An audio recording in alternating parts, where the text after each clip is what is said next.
بھائی کا سوال یہ ہے کہ اسم اعظم کسے کہتے ہیں اور وہ کون سا ہے اور اس کی فضیلت کیا ہے؟ کیا اللہ کے سب اسماء مبارکہ اسم اعظم نہیں ہیں؟ وضاحت فرما دیں۔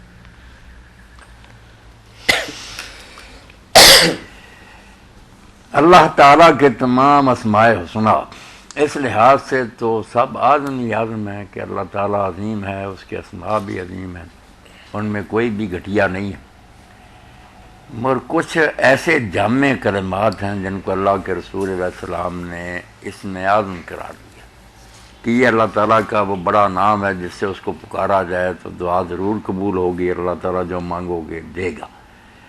وہ کوئی ایک نام نہیں ہے کہ ہم بول دیں کہ وہ رحمان ہے یا رحیم ہے۔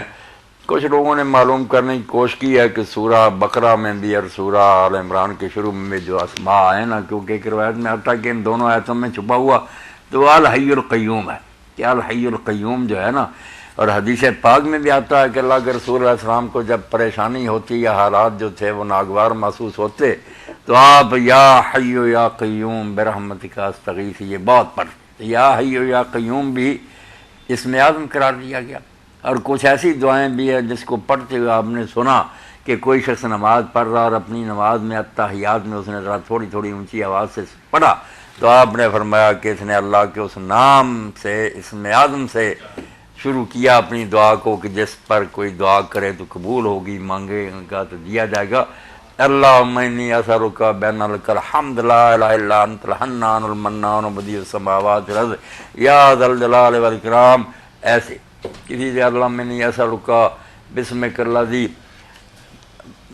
الواحد الصمد الذی لم یلد، دونوں حدیثیں آتی ہیں، مشکات میں آپ کو مل جائیں گی، علامہ البانی کی سلسلہ جو نماز نبوی اس میں بھی ہیں۔ ان دونوں کو سن کر آپ نے کہا کہ یہ اسم اعظم ہے اللہ کا جس پر دعا کی، تو جس میں جامعیت ہو نا کہ اللہ تعالیٰ کے ناموں کا تقریباً خلاصہ ہی آ گیا اس میں، اس کو کہہ دیتے ہیں کہ یہ اللہ کا بڑا اسم، ورنہ اللہ کے سب نام عظیم ہی عظیم۔ جی ٹھیک ہے مولانا، آپ کا طبی رجحان کس اسم کی طرف ہے کہ جسے ہم اسم اعظم کہہ سکتے ہیں؟ میں تو کہتا ہوں کہ یا ذا الجلال والاکرام اور یا حی یا قیوم، اس کا ذکر میرے بھائی بہنوں کو بہت کرنا چاہیے، کیونکہ یا ذا الجلال والاکرام کے بارے میں فرمایا العزو بیا ذا الجلال والاکرام، کہ یا ذا الجلال والاکرام کے ساتھ چمٹ جاؤ، یہ لفظ آپ نے فرمایا۔ اور یا حی یا قیوم بھی ایسا ہی ہے، کیونکہ ہے بھی یہ نام ایسے کہ جو اللہ تعالیٰ کی ساری صفات ہیں نا ان کا خلاصہ اس میں آ جاتا ہے۔ اب کیا بیان کریں، وقت تھوڑا ہوتا نا ہمارے پاس، ورنہ جلال اور اکرام اور حیات اور جو ہے نا قیوم ہونا، اس میں ساری صفات فعلیہ اور صفات ذاتیہ جو ہیں سب آ جاتے ہیں۔ چلیں باقی اسماء میں تو آپ نے تطبیق دے دی، تو ان دونوں میں سے آپ ترجیح کسے دیتے ہیں؟ نہیں، ترجیح نہیں دے سکتے کیونکہ یعنی دونوں کا آپ نے ذکر کیا۔ ٹھیک ہے، یعنی آپ نے بتایا یہ کوئی لمبا چوڑا تو نہیں، دو تو نام ہے، یا ذا الجلال والاکرام یا حی یا قیوم۔ یہ ایسے ہی ہے جیسے امام جعفر صادق رحمۃ اللہ علیہ نے ایک آدمی سے کہا، اس نے لیلۃ القدر کا پوچھا، فرمایا 19، 21، 23 یہ رمضان کی راتیں۔ اس نے کہا آپ مختصر کر دیں، آپ نے فرمایا 21 اور 23 ہیں۔ اس نے کہا بتا ہی دیں، تو فرمایا یار 2 راتوں پر بھی تو بات نہیں کرتا، تو ایسے ہی 2 نام رہ گئے، اب اس سے کم کیا کریں۔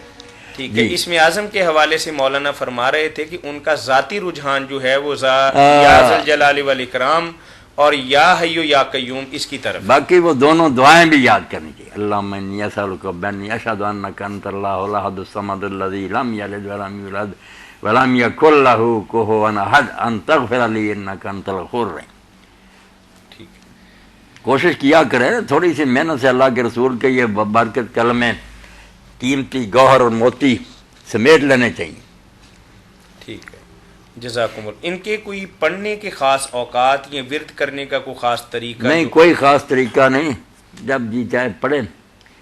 کوئی باقی تعداد یہ ساری چیزیں جو ہے نا والعمل الصالح یرفع، جس طرح اللہ تعالیٰ فرماتا ہے کہ پاکیزہ کرمے ہیں جو ان کو آسمان کی طرف چڑھاتا ہے نیک عمل، پیچھے نیک عمل کا دھکا بھی ہو نا، آدمی دین پر عمل کرے، حرام سے بچے اور نیکی کے کام کرے۔